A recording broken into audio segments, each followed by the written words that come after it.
It's Thanksgiving! I'm super excited. Today is actually Wednesday. It's not Thanksgiving yet, but this is the day that is cook day. We'll cook tomorrow too, but we gotta cook a lot today and get everything prepared, and I am super excited because I love Thanksgiving and I love the food. What are you doing, Mom? Getting ready for the arched potato cake. Got me some parchment to put in the bottom. We gotta cook the cake first because dessert first, right? It's better if you make it the day before and let all the goodness kind of marry together. Let all the juices settle together. Do I hear a monster behind me? What are you eating? Chocolate. No, my hands aren't clean. They're filthy. It's okay though. I'll take my risk. Where'd you get a Reese cup? I've been hiding them in my bedroom. They're the good kind. The Justin's kind, the expensive, healthy kind. It's good too. No! Gotta stay hydrated for the cooking. I was thirsty. I was thirsty. Why look, it's a gigantic tomato. This is gonna be absolutely fabulous. Really, you would think that I just went out in the woods. I've got my like full camouflage on. What? I can't see you. Exactly. You mean you have camo on? I can only see your head. No one can see me. They can only see the ham that I'm holding. The goodness. It'll be good. It's cornbread time. I gotta find my recipe first, and it's over here. This is Clay's recipe, and Mom did a really good video on this, so I will put the link in the description for you to see that. Gotta get our cup of cornmeal. This is the cornmeal that we got to see ground, that Clay ground. I'm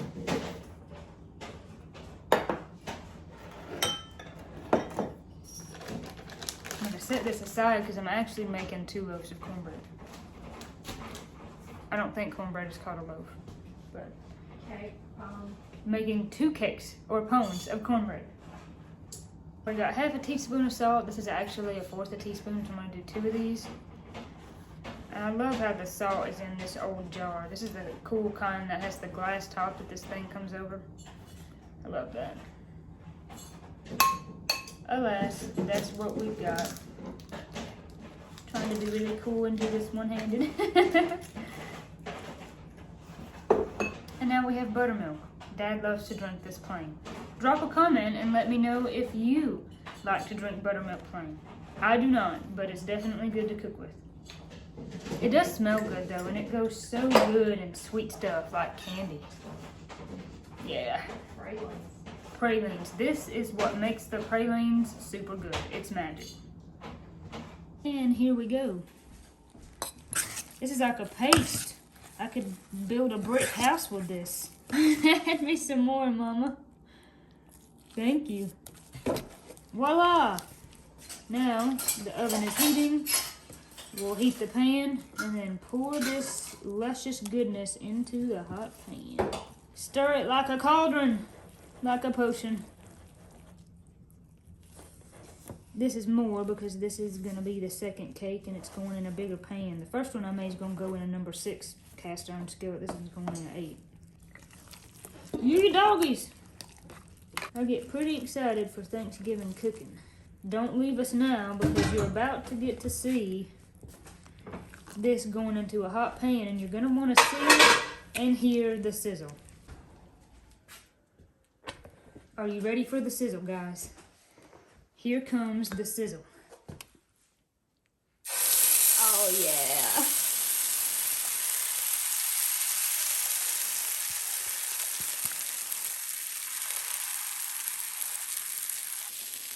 Stick her in the oven. Sizzle number 2.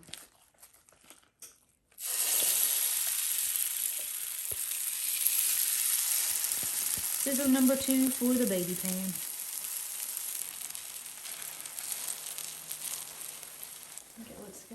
Alright. Cornbread is almost ready to come out, but first I have to introduce you to my friend. We have him setting out just for a second until we can find room for him in the fridge. Alright folks, the moments you've been waiting for. Cornbread cake number 1. cake number 2. Yeah, buddy. I did not even tell you what we're gonna do with the cornbread. I just told you we were cooking cornbread. This is gonna go in the dressing.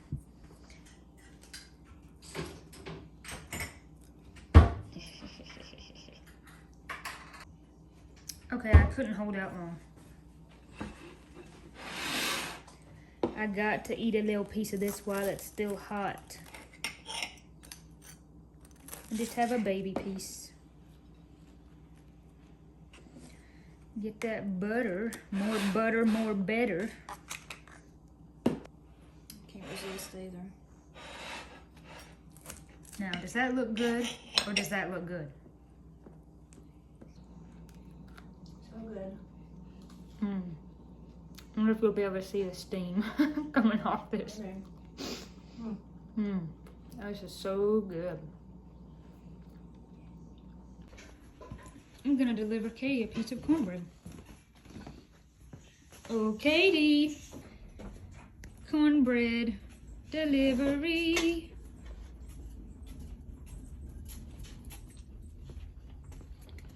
What do you think? I think it smells hot and good. It is. I had to give it to you while you were, or while it was still hot. That's good, ain't it? Yep. It's really good. No, thank you. You're welcome. Look, come over here. We'll check the fire. I ain't checked it in a while. I get so hot down here, I forget to come over here and check it for everybody else, and I'll about let it go out because I just burn up down here. Of course, I do have long johns on. Yeah, Katie about did let it go out. Nothing like hot cornbread by a hot stove. I'm gonna put a log or 2 on there. And we got our firewood stacked up some more, which is good. I've been using this stuff because this is what we just brought in. Yeah. And I'm not going to use all the dry stuff that's already over there. So if you put logs in, use what's already over here. And it'll dry out. Okay. Over time, I like to stack them, rick them up. So there's a little bit of like that, a little bit of space under there. And then all I got to do is let it draw. It is now time to make the stuffing. I've got my toast there. It's gluten-free, don't tell anyone. And cornbread, onions. Celery is not on camera here, but we'll get celery. We've got our eggs that we boiled. Of course, salt, pepper, apple cider vinegar, mustard, chicken broth, which I gotta get going, and sage. I don't remember if I said sage or not. So this dressing is usually pretty good. It's a little intensive. It takes a bit to make, but it's totally worth it. Now comes the fun part. You can take out your rage on these eggs. Sometimes they pop right out, and sometimes they don't. Let me get my bowl over here before I make a mess. And that one popped right out.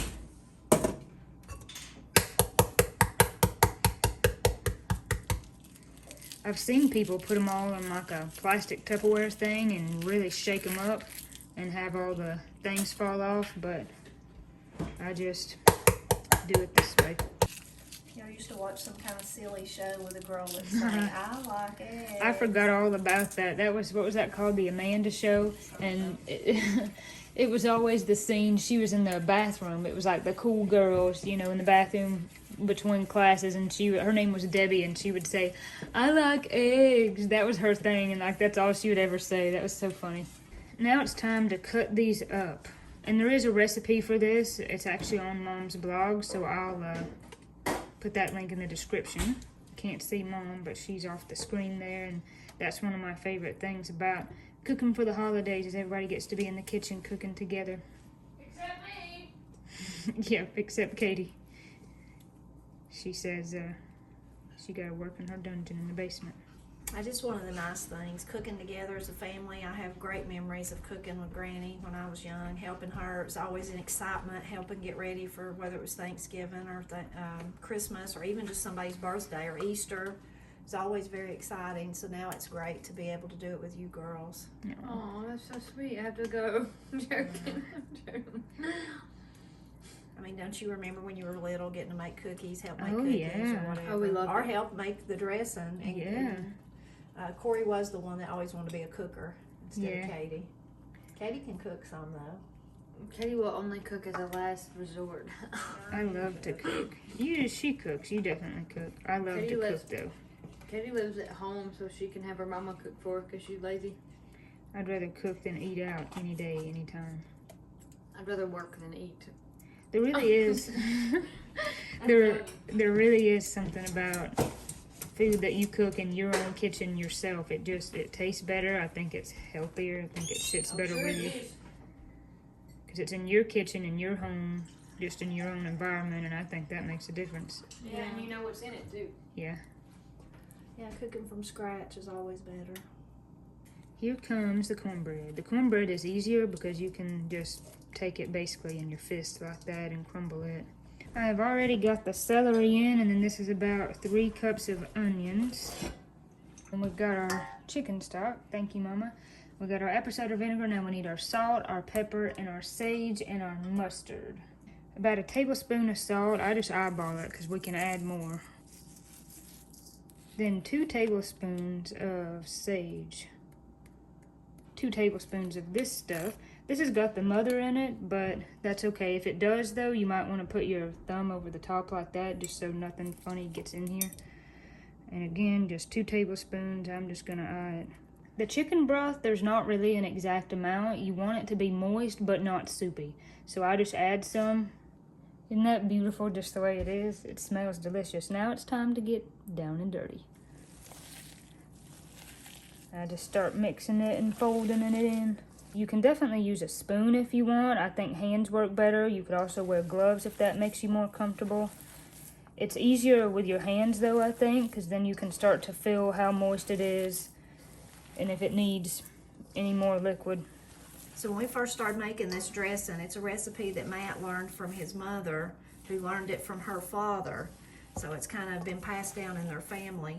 And once Matt come onto the scene 30 years ago in my family, in the Wilson family, after that, Granny never made dressing again. Really, after everybody ate this, they just preferred it. So then it become every year for Thanksgiving and for Christmas, it was just known that Matt would make the dressing. Well, he taught Corey how to make it. She would help him even when she was just little. They'd make it together. And at some point, he kind of passed the torch to Corey, and especially if he's at work or some years, you know, he may be gone hunting. And so he taught Corey how to make it, and so she makes it now for us, and everybody just loves it.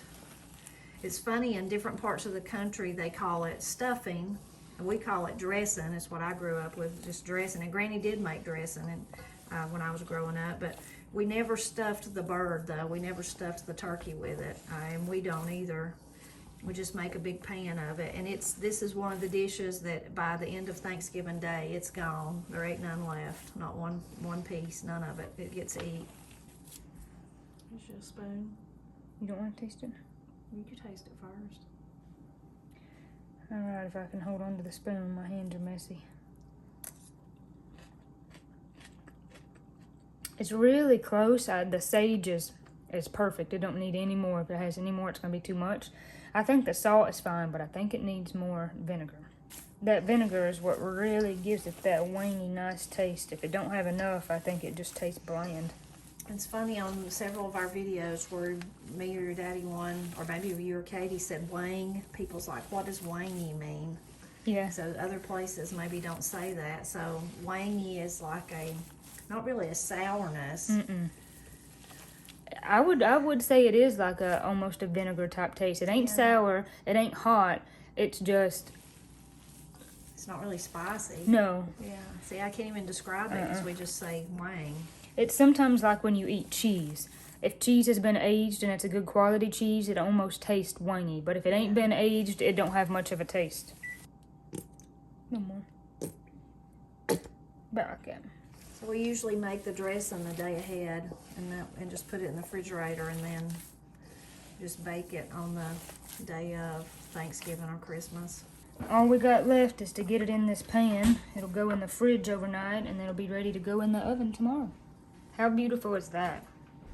When we were kids, at church or at community meetings or whatever, some of the older folks, or really anybody, would always want to aggravate the kids and go on with them, and they would come up and they would get real close to you and they'd go, "I got your nose," and they'd put their thumb between their, which my thumbs are black, they're nasty, but they put their thumb between their fingers like that, and you'd be like, "Where's my nose?" Yeah, especially when we were really little, and it made me so mad. Oh gosh, it made me so angry. It's my nose, give it back. Yeah, I think that's probably what I said. I would just get really irate about it. But it was really cute. It was a really sweet thing. People just playing with the kids. It was nice. I think my favorite thing about Thanksgiving, aside from the food, that is really something that I really look forward to. It's also very nice that I have a house full of people that will cook it and they let me work. I think my favorite thing about it is everyone being together. It's one of the few times a year that we really are all together. And everybody's in a happy mood and everybody wants to talk about... And everybody is laughing and goofing. Yeah, and everybody wants to talk about like what we did when we were kids and that kind of stuff. It's like memory lane, and that's nice. Am I this much taller than you? I look like a lot taller. No, the camera is going to observe that you aren't that taller than me. I am so taller. Somebody drop a comment and tell us if Corey's taller. What Corey makes up for in tallness, I make up for this way. I'm a little bigger than you. You make up for it in muscle. Katie is stronger than me. If you didn't see Katie bench pressing the bar in our last house update video, I'll also put that link in the description. Well, it was a woman's bar, so women's bar. So it's I only could 35 hardly pounds. even do the bar though. Feel bad. I was like, Austin, I could have give you a men's bar, but see, a men's bar is 45 pounds. I'm like, when I bought this barbell back when I thought I could lift weight before my back was broke, I bought the women's bar. It's not bad. I used to take that bar every morning and I would just stand with it and curl and then over my head. I could still do it if I wanted. I gotta stick with my 8-pound baby weights. You can do push-ups. Use your own body weight. It's a good idea. Russian tea. Russian tea is up next. Looks like we're gonna make it with some coconut sugar. Coconut sugar is just a little better for you, I think, than the white sugar. And it does give it a good taste. I love anything coconut. What do we got in here? That is pineapple juice. Takes lots of pineapple juice. And lots of cinnamon.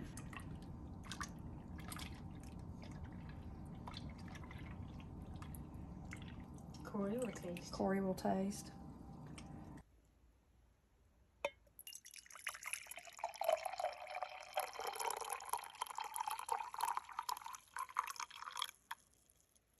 With today being so cold, this hot Russian tea is perfect. That's so good.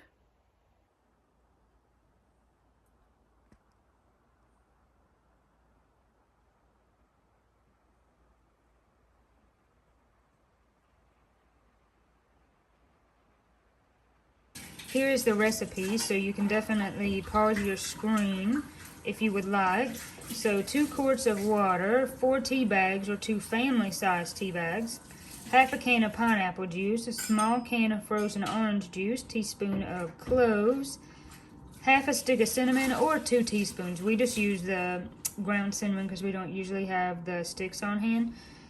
2 tablespoons of lemon juice, 2 cups of sugar, but we did less than that, and we actually used coconut sugar, but it is really good. What do you have? Pumpkin pies. Granny made those? Yeah. Granny made these pumpkin pies for Thanksgiving, and she sent them up here just so they would be here for tomorrow. Those look delicious. Looks like Mom's getting pie pans greased. Cake pans, yeah. Cake pans.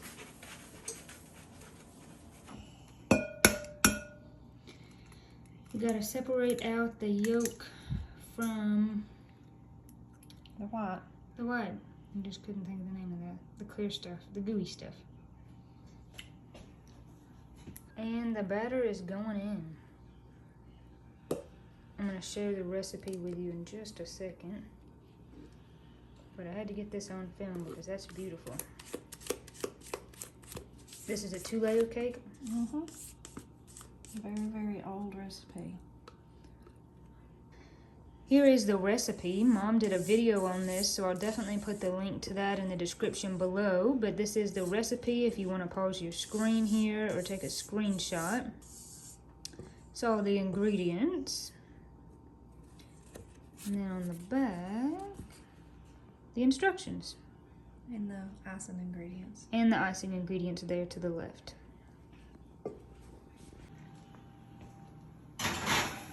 Now we gotta bake these. How long? At 350 for about 35 minutes or till done. Your oven may cook slightly different than mine, so you should just keep a check on it. Mom is doing the icing for the arch potato cake. That looks delicious. Why is it so yellow? What's in it? Eggs? Eggs, yeah. It's really done. Just need to add my nuts. That looks good. What kind of nuts? Is it black walnuts? Yeah. Black walnuts. My favorite. I gotta say, I just don't like walnuts much myself, but that's just me. You know, black walnuts are kind of have a distinct taste, so you either like them, love them, or don't like them at all. Yeah, that's a good point. Different, they're much stronger than regular walnuts, they're like English walnuts. Time to put the icing on the cake. That looks so good.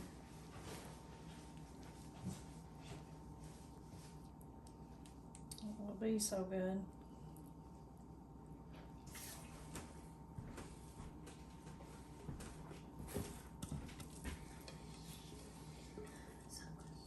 When I was growing up, Granny would ice the sides too. I take the easy, lazy way out, and I just kind of push it to the edges, and if it goes down the side, that's great. But I don't worry about making it all totally covered.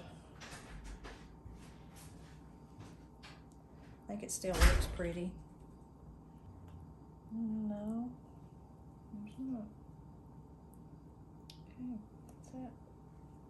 I've got one last thing that I want to make today to get prepared for tomorrow, and it is a gluten-free dessert. I'll leave the link in the description below for where I found this. I just found it online, and it's like a raspberry bar, so I'm going to put this in there. That's going to be the dough, and then we're going to make the filling and the topping, and we'll put it in there and bake it. And I've also discovered you can serve this with coconut whip, which is basically Cool Whip but made out of coconut milk, and it is really good. I'm going to put this out into here.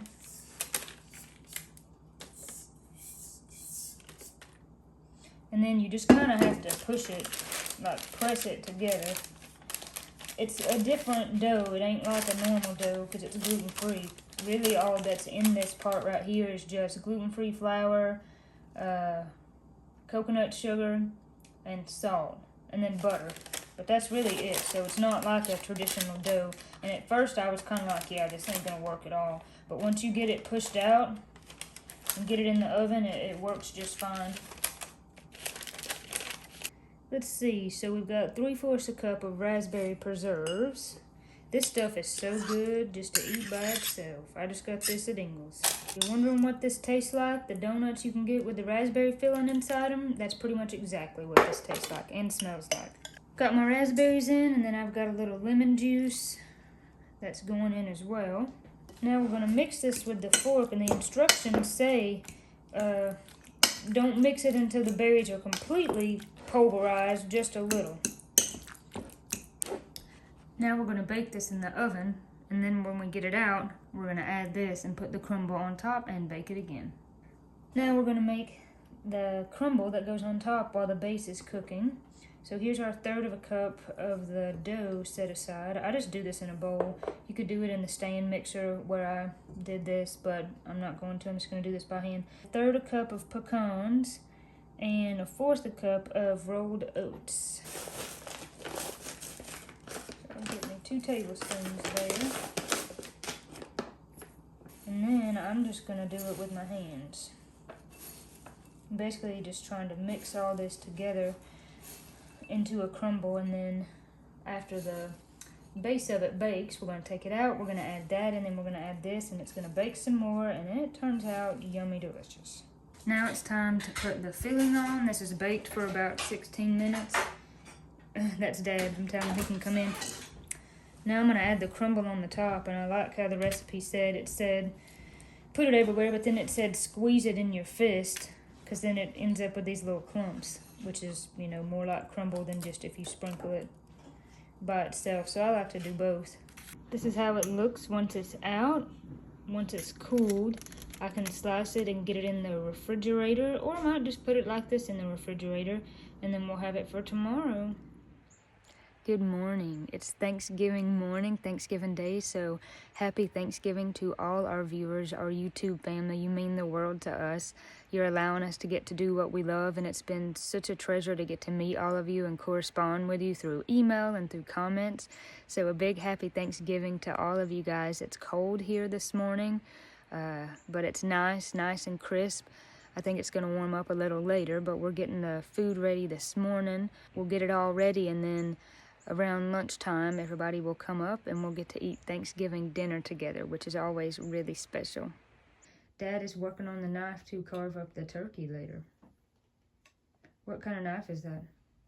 That's just an old cheap Rapala fillet knife. But they work really good for carving the turkey. We're checking the deer ham. This is the deer ham that we talked about in yesterday's video that you can smell through the house when you wake up.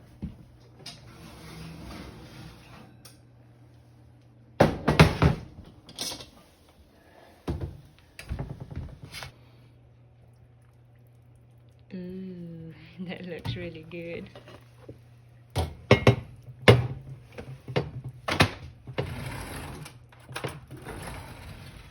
You can see now, cooking it, it's been in there for about 10 hours.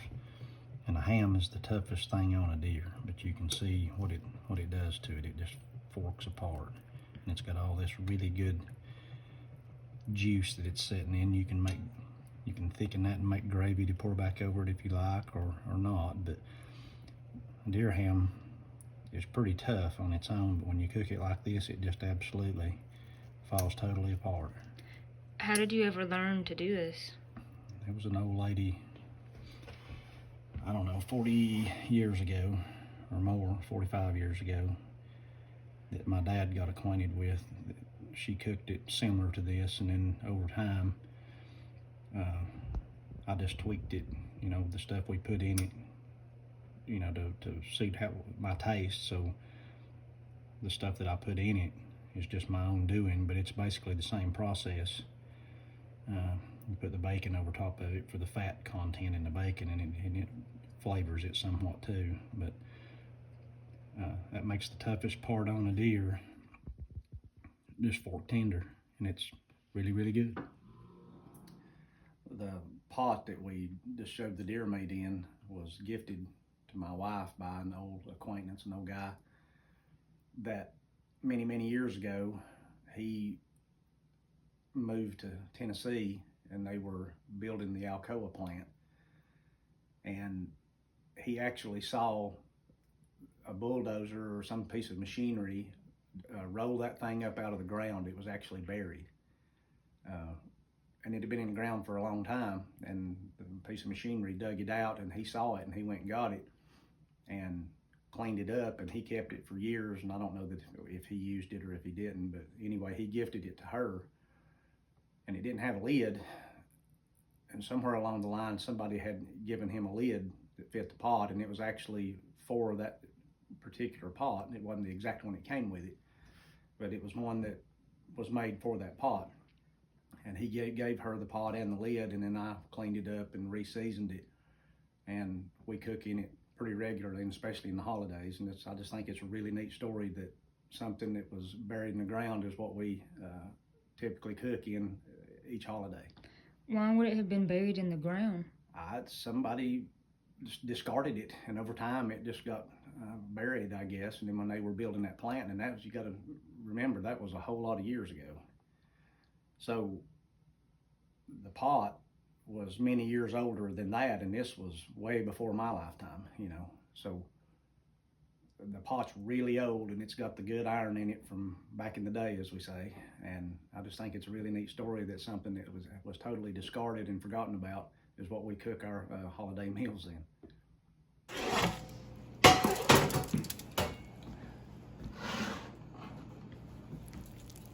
Gotta butter this bird.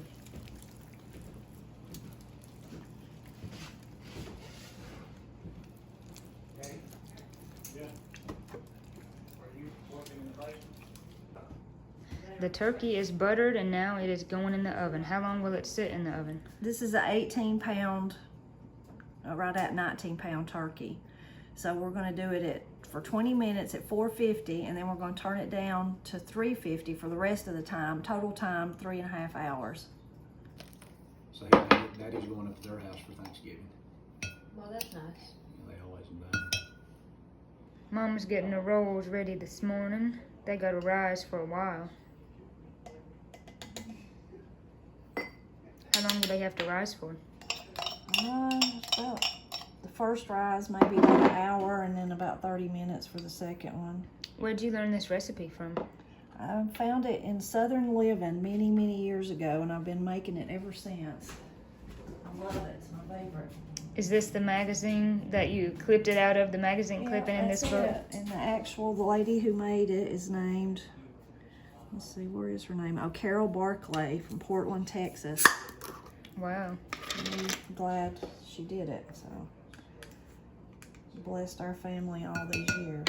Oh yeah. These rolls take a lot of work to make, but they turn out really good. And we're grateful Mom has done the work to make them all these years. They are good. Pour it all in? Yeah.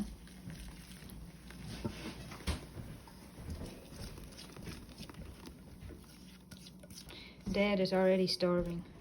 Well, what I have to do is like I do on Thanksgiving and Christmas. I get up and I skip breakfast because it's the only thing that allows me to survive after I eat how much I'm gonna eat during lunch. So even though I'm hungry now, I must save room so that I don't like feel extra full with the creepy, crazy amount I'll eat at lunch, and then also what I had done at breakfast. So I'll just have to fast. Like Paul, it's what he does. I have a different theory. I distend my stomach early. I'll go ahead and stretch it out for what's coming. For what's coming. Yeah. That's not a bad idea. No, it is not a bad idea. But I like to eat.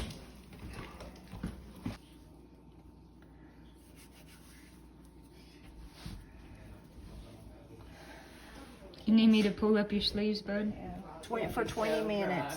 20 minutes, Katie, not 20 hours. Why don't you think I know that? Yes. Lord, a modern day oven wouldn't cook for 20 hours. It'd die on you. It's like my rock tumbler I tried to run for 2 weeks. It died. Happy Thanksgiving. Happy Thanksgiving, everyone. Happy Thanksgiving! We hope you've enjoyed getting to spend a little bit of your Thanksgiving with us. If we could, we would send you a plate of food through the computer. And a hug.